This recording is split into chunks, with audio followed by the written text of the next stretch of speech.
Pupuk Indonesia Holding Company atau PT Pupuk Indonesia berupaya meningkatkan kapasitas produksi pupuk dengan membangun pabrik baru. Adapun dalam strategi jangka pendek dan menengah perusahaan, Pupuk Indonesia tengah melakukan pembangunan pabrik pupuk urea baru dengan total kapasitas 2,1 juta ton per tahun dan pabrik pupuk NPK baru dengan total kapasitas 1,4 juta ton per tahun. Direktur Transformasi Bisnis Pupuk Indonesia Panji Winantaya Ruki menjelaskan bahwa PI berupaya meningkatkan kapasitas dan melakukan pengamanan bahan baku serta menerapkan digitalisasi untuk sistem distribusi pupuk di pasar domestik. Dalam meningkatkan kapasitas produksi, strategi jangka pendek dan menengah yang dilakukan PI adalah membangun pabrik baru untuk jenis pupuk urea maupun NPK. Pembangunan pupuk urea baru secara rinci berada di Palembang dengan kapasitas 0,97 juta ton per tahun dan di Papua Barat 1,15 juta ton per tahun. Sedangkan untuk pabrik pupuk NPK baru berada di Aceh dengan kapasitas 0,5 juta ton per tahun, Cikampek 0,2 juta ton per tahun, dan Gresik 0,7 juta ton per tahun.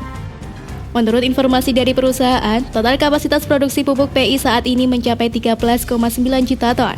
Sedangkan untuk mengamankan bahan baku pupuk NPK, PI diantaranya mengembangkan strategic reserve.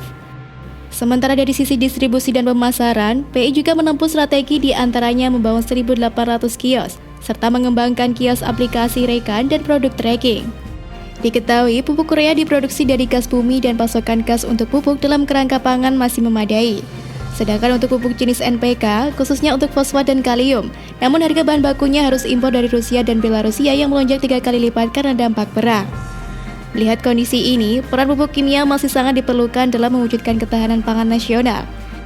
Dengan melonjaknya harga pupuk, biaya pupuk yang biasanya hanya 10 hingga 11% dari biaya usaha tani, saat ini menjadi 26 hingga 27% atau sepertiganya biaya usaha tani. Dan tentunya ini menjadi bahan perhatian dalam mencari strategi untuk menjaga kapasitas produksi pupuk dalam negeri. Selain itu, PT Pupuk Indonesia mengumumkan telah menjalankan transformasi bagi perusahaannya Pupuk Indonesia. Hal itu dilakukan sesuai instruksi oleh Menteri BUMN Erick Thohir. Direktur Utama Pupuk Indonesia, Bagir Pasamanan, mengatakan bahwa transformasi Pupuk Indonesia membuat perusahaan yang dekat pelanggan. Fokus pada digitalisasi, transformasi sumber daya manusia, hingga pengembangan industri hijau.